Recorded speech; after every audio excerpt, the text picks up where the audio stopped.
ஒரு பெரிய காடு. அந்த காட்டுல ரொம்ப நல்ல மனசுள்ள ஒரு யானை வாழ்ந்து வந்தது. அது மெதுவா நடந்து போகும். இலைத்தழைகளை சாப்பிடும். மத்த விலங்குகளுக்கு எந்த தொந்தரவும் குடுக்காது. எல்லாரையும் அன்பா பார்க்கும். ஒரு நாள் அந்த யானை மெதுவா நடந்து போய்க்கிட்டு இருக்கும்போது, தரையில ஒரு சின்ன சத்தம் கேட்டுச்சு. யானை தன்னோட பெரிய காத வச்சு நல்லா கேட்டுச்சு.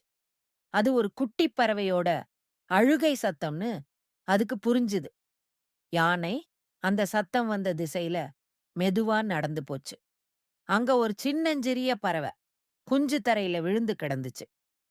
அது ரொம்ப பயந்து போய் சின்னதா கத்திக்கிட்டு இருந்துச்சு. அந்த குட்டி பறவைக்கு பறக்க தெரியாது போல.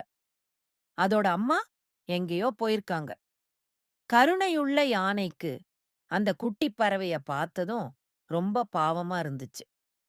இந்த குட்டி பறவைய அதோட அம்மா கிட்ட கொண்டு போய் சேர்க்கணும்னு யானை முடிவு பண்ணுச்சு. ஆனா, அந்த குட்டி பறவையோட அம்மா எங்க இருக்காங்கன்னு யானைக்கு தெரியாது. யானை மெதுவா தன்னோட தும்பிக்கையால அந்த குட்டி பறவைய ரொம்ப பத்திரமா தூக்குச்சு. அப்புறம் அந்த காட்டுக்குள்ள நடக்க ஆரம்பிச்சுது. உயரமான மரங்களை பார்த்தும், விதவிதமான பறவைகளோட சத்தத்த கேட்டும், இது அதோட அம்மாவோட சத்தமா இருக்குமோன்னு யானை யோசிச்சுக்கிட்டே போச்சு. போற வழியில யானை நெறைய அணில்களையும், முயல்களையும் பார்த்தது. அதுங்க கிட்ட எல்லாம் அந்த குட்டி பறவையோட அம்மாவ பாத்தீங்களான்னு தன்னோட கண்ணாலயும், சின்ன முனகலாலயும் கேட்டுச்சு. ஆனா யாருக்கும் அந்த குட்டி பறவையோட அம்மாவ தெரியல. யானை ரொம்ப தூரம் நடந்து போயிருச்சு.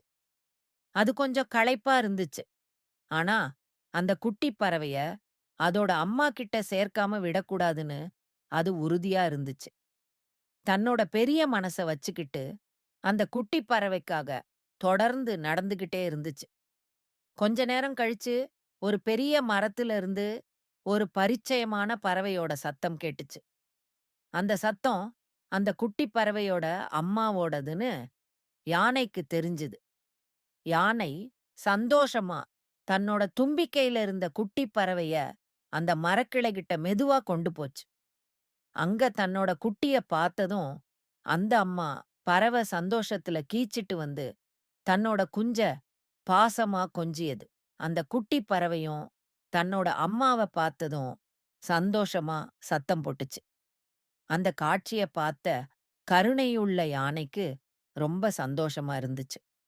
ஒரு சின்ன உயிருக்கு உதவ முடிஞ்சதுல அது ரொம்ப பெருமைப்பட்டுச்சு. அதுக்கப்புறம் யானை மெதுவா தன்னோட வழியில திரும்பி நடந்து போச்சு. இந்த கதையில இருந்து என்ன தெரியுது குட்டீஸ்? நாம எல்லாரும் கருணையா இருக்கணும். மத்தவங்களுக்கு உதவி செய்யணும். அதுதான் ரொம்ப முக்கியம்.